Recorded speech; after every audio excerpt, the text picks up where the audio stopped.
Madame, Messieurs, bienvenue. À riposte contre la Covid-19, le Gabon est engagé depuis l'apparition de l'épidémie en mars dernier avec une riposte qui a connu certains réajustements au cours des mois. Pour en parler avec moi, Madame Rose Christia Dossou-Karaponda a accepté de nous recevoir. Madame le Premier ministre, merci d'être avec nous.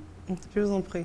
Alors pour commencer, Madame le Premier ministre, on a vu que vous avez allégé un certain nombre de mesures au niveau du Gabon. Est-ce que c'est dire que l'épidémie est complètement derrière nous?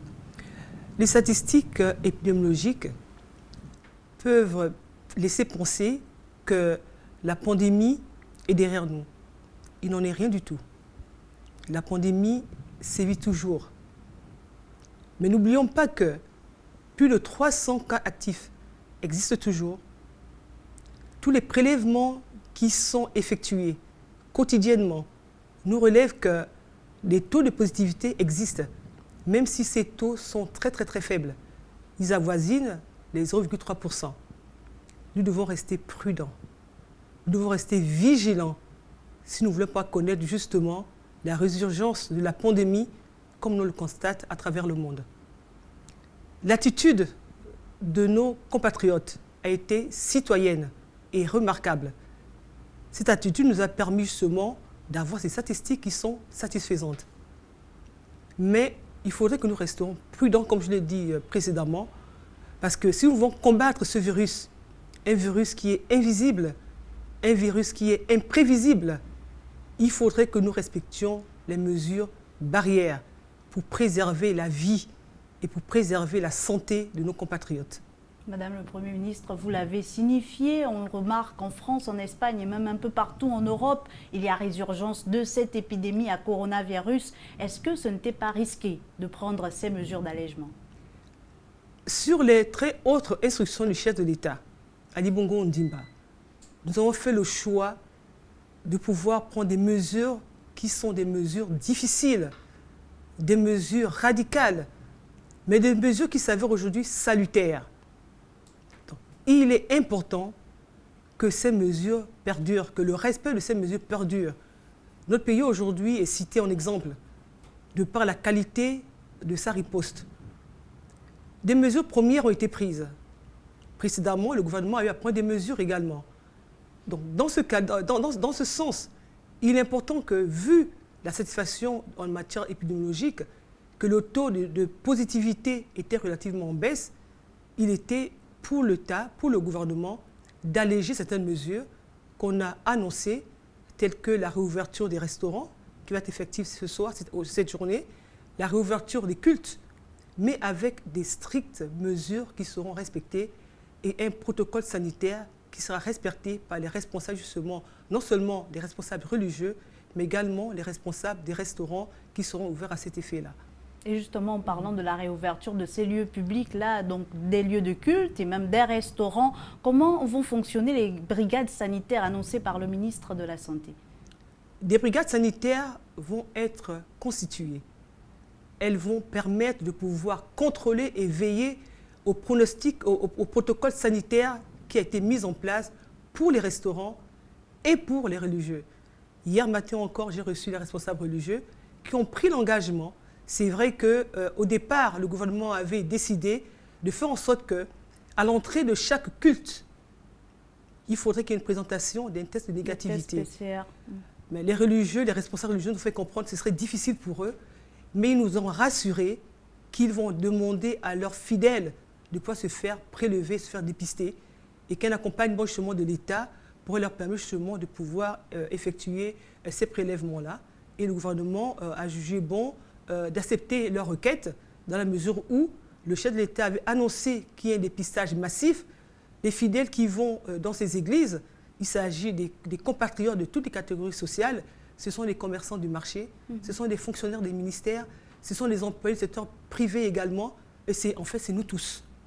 Donc, pour préserver leur santé et faire en sorte que les célébrations se fassent dans un climat de sécurité sanitaire requise, il était important que cet aspect de dépistage massif auprès des fidèles soit accepté par les religieux, et ce qui a été confirmé par ces derniers. Vous avez donc pu accorder vos violons avec le monde religieux, tous les leaders religieux, finalement, gouvernement et leaders religieux ont pu faire la paix. Mais en fait, en vérité, il n'y avait pas de problème entre le gouvernement, l'État et les religieux. Il ne peut pas avoir de problème entre les religieux et l'État, comme je leur ai dit hier.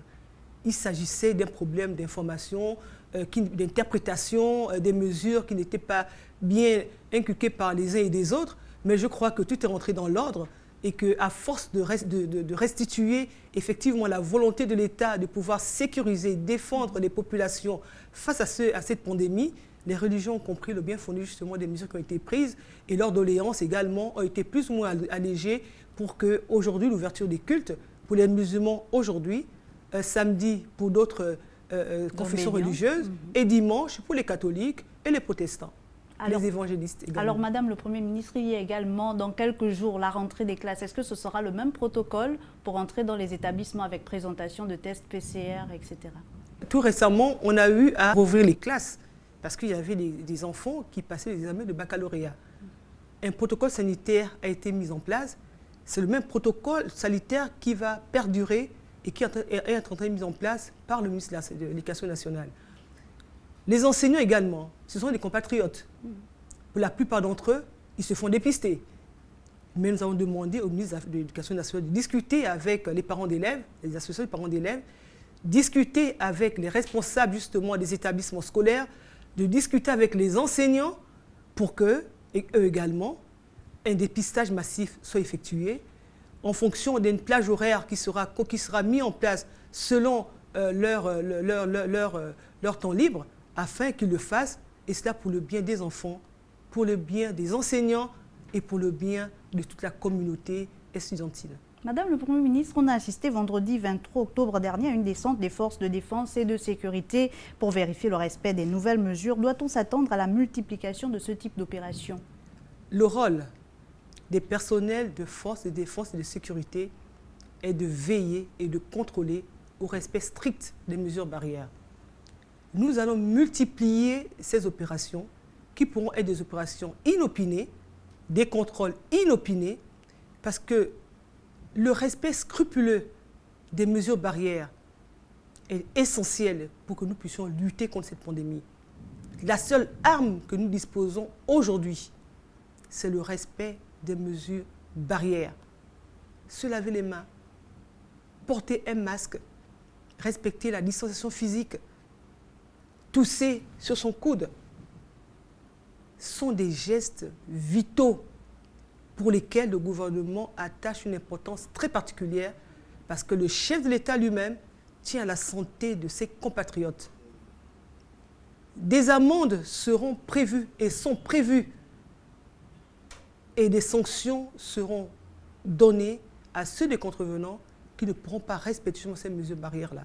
Ce fut le cas les 2 week-ends derniers où plus d'une 150 personnes ont été prises en flagrant délit en bafouant le respect des mesures barrières, en mettant en danger d'autres compatriotes parce que, ils se sont voués à des comportements qui étaient un comportement de civisme et de non-respect des mesures qui ont été édictées par le gouvernement.